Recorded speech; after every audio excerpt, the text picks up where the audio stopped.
Welcome back to the Naval News segment, everybody. Our first story today comes from the WarZone, part of the Drive.com. This story is written by Mr. Joseph Thervthick. So thank you very much, Joseph, for bringing this to our attention. He writes, Iranian-backed Houthi rebels show off captured Saudi weapons after seizing a cargo ship in the Red Sea. And here is the first of many photos that we're going to share with you today, showing what is clearly American-made equipment en route on a cargo ship through the Red Sea, and is now in the hands of Houthi rebels who are in a shooting war with the Saudi Arabians in Yemen. Okay, and we're going to explain all that to you today. But these rebels who are equipped by Iran now have American equipment as well, including this very nice, under this tarp, rib boat. Okay. But let's go back to the story. Joseph writes, Iranian-backed Houthi rebels in Yemen have released a picture and video footage of weapons, vehicles, and small boats and other military cargo on board a landing craft-style cargo vessel, Rabi, which the group seized in the Red Sea overnight. Saudi Arabian officials said the ship, which is flagged for United Arab Emirates, was bringing home material from a disused military hospital on the island of Socotra in the Arabian Sea. The imagery the Houthis have released shows around a dozen of military trucks and various types, including at least one U.S.-made heavy expanded mobile tactical truck, or the HEMTT, and the variant of a Humvee with a large disc typically associated with satellite communication terminals. There are also a pair of rigid hull inflatable boats, ribs, like I pointed out to you, and container crates as well. This YouTube video that you can watch at the WarZone is the official statement for that. It is in Saudi or Arabic or something. I didn't understand it, but it does have closed caption if you want to go watch it. We will not be watching that here today, but we are going to follow these links here and see what the Houthis have posted on social media. The first one is this one here. Let me go to here. I believe I already have this. Let's talk about where it was seized. This is very suspicious because this is right off the coast of Yemen. Yemen is right here. Yemen clears territorial waters around these islands, including these two. So the ship was literally sailing through Yemenese waters, not in international waters when it was seized. And that's really what got my attention. After we're done with the story, I'll give you my opinion on what's going on. But let's just stick to the facts and what we know, which is this ship was seized by Yemenese rebels in Yemenese water. Why it was there, I have a theory. All right, but let's go to the Twitter account of credit to Imp Navigator, and he posted these pictures. So here they have the landing craft style cargo ship, so it's easy to get these vehicles on and off without a crane. It's got a built-in ramp on it, and they can see that it's here in port. And they can just roll these things right on and right off. And here they've pulled back the tarp on one of the inflatable boats, rigid inflatable boats. There, storage containers, command and control. This looks like it's definitely like a CIC room right there. Fuel truck, probably empty, but still a fuel truck. And this is the heavy lift HEMTT trucks over here on the right-hand side. There's 4 total photos. So there you go. We got Saudi Arabian symbol there. Again, this equipment was coming from an island. They have armored vest now in the hands of the rebels in Yemen, and lots of AK style rifles, easily more than 40 or 50 rifles here with some helmets. So that's what they got. Let's go back to the piece though, before I start talking and show you some more here. So what it seems to appear, at least broadly, in line with the items representative, the Saudi Arabian-led coalition fighting the Houthis had earlier said were on board the Rabi. Let me back up.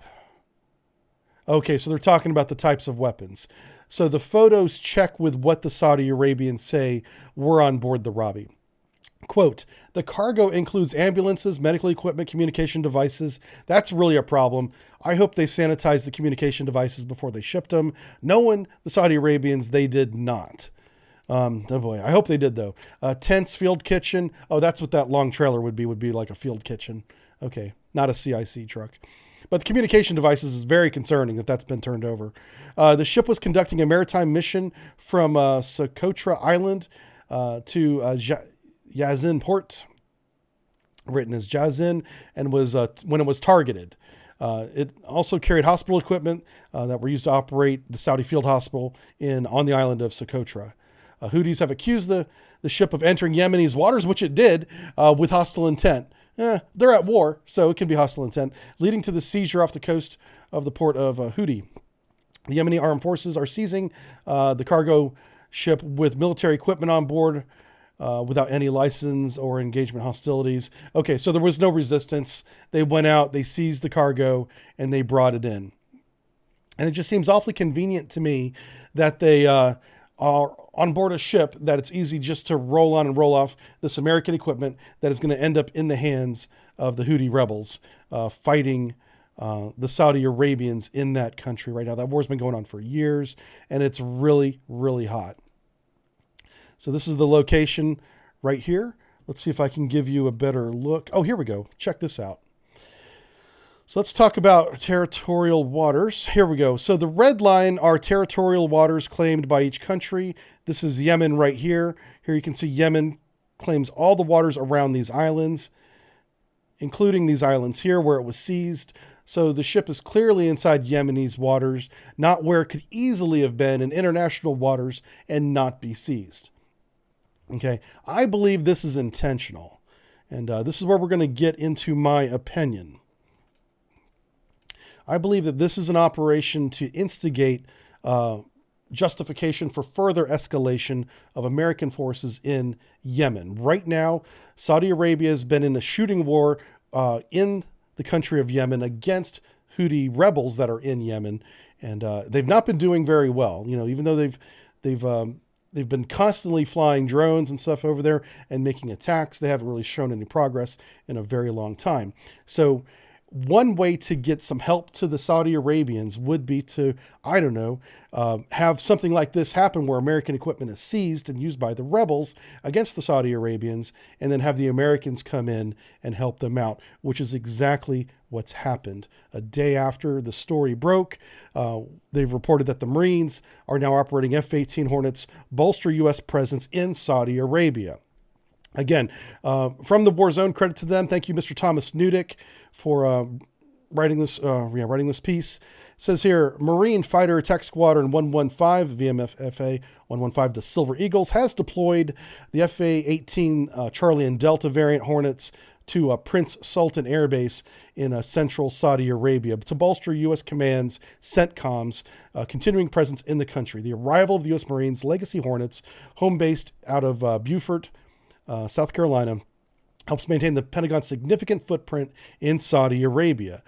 If you scroll down a little bit when you read the story on the WarZone, it says, quote, the strategic from the location we enhance the combined forces air complement, commander's flexibility and availability of assets to fluidly move around the theater. We bring a long and short range strike capability and defensive counter-air capability to bolster the credible combat power that we look to project in concert with our partners. So, you know, we can now add additional capability to the Saudi Arabians in the theater, which includes Yemen. So I would not be surprised in the future if we see reports, and hopefully we don't see any reports, but action between the United States Marines and Houthi rebels on the ground is probably the next step in this. And there's another moving piece that we're going to get to here in just a minute about this. This is not the only unit that's off the coast of Yemen right now, but let's take a look at what we're doing here. Let's see if we can open this up in a different tab. Let's take a look at these Twitter pictures. That's an F-16. The fuck? It's not the F-18. Oh, the 378 Air Expeditionary integrated for the Royal Saudi Force to execute a combined training exercise at Fahad Air Base. That is Dateline. Is that today? Not sure how that links with the story here. So again, we are increasing our presence in Saudi Arabia while Saudi Arabia is in a shooting war with rebels in Yemen. And I think that we're going to be engaging those rebels, and having something like this happen where this equipment is mysteriously seized, because it's selling in someone else's waters, so it's justifiably seized on board a ship in which it's easy to get the equipment off because it's a roll-on, roll-off cargo vessel, seems just a little too opportune to be an accident.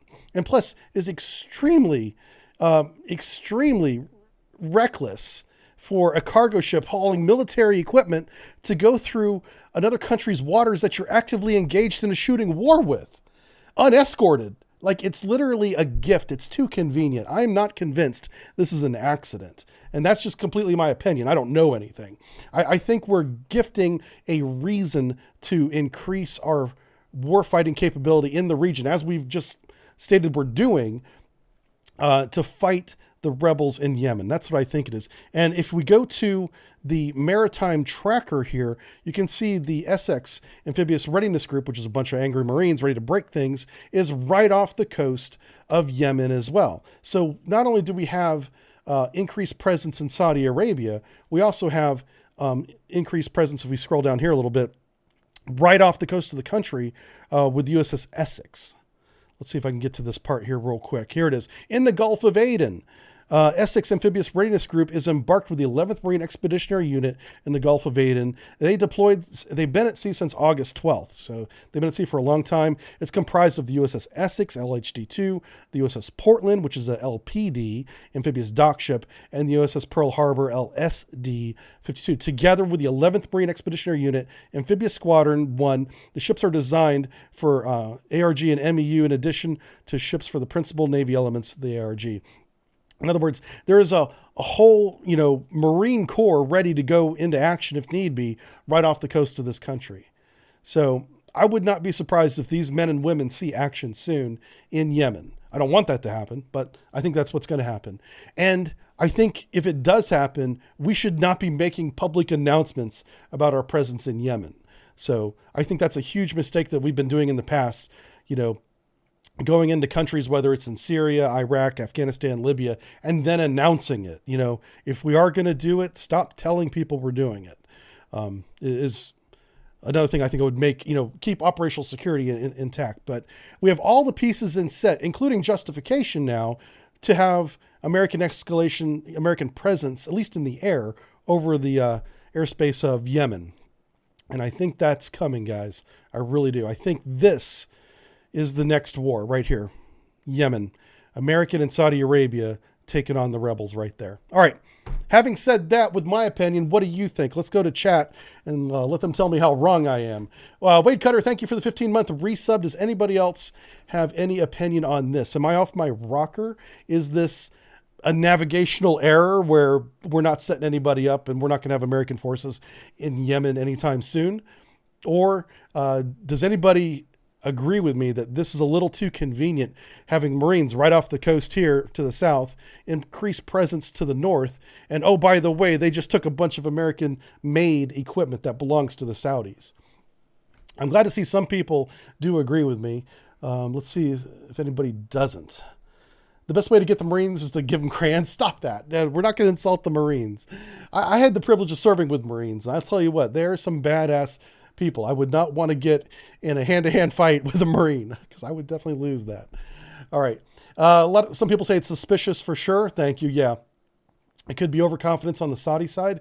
Yeah, the Saudis do suffer from that, as do the Americans. A little bit of hubris, I believe, is the term.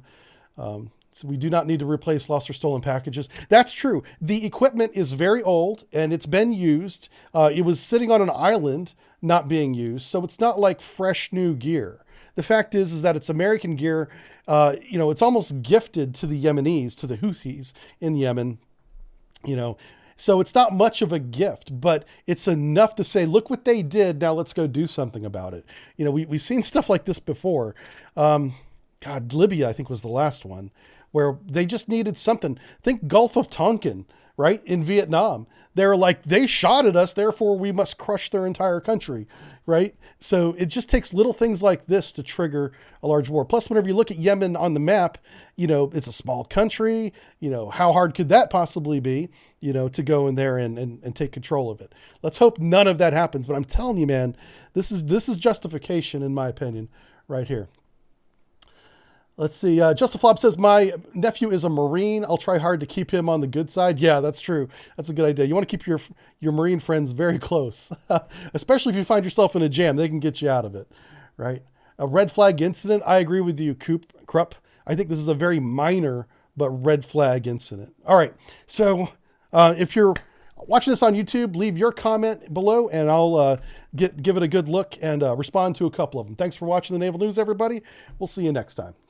Hey, it's Aaron from Subbrief. I hope you liked the video. Make sure you click the like button and subscribe to the YouTube page if you haven't already. Also, check out our playlist. We have Naval News playlist. We have Subbrief lecture playlists, which are in-depth analysis into different classes of submarines. And yes, even warships now. We're expanding into warships because we've covered so many of the submarines. I also have a second channel. If you're looking for the gameplay video that used to be a big part of the Subbrief YouTube channel, head on over to OnlySubs. That's right, OnlySubs, a little tongue-in-cheek YouTube channel that I've created to put all the gameplay content that you guys love. This is where we just sit back, have fun, do some live stream video games for a couple hours a few times a week, and we put the VODs over here on OnlySubs on the YouTube channel. All right, click like and subscribe over here and have a good time. Leave a comment down below and I'll be sure and read it, and I'll see you guys next time. Thanks for watching my video, everybody. Bye.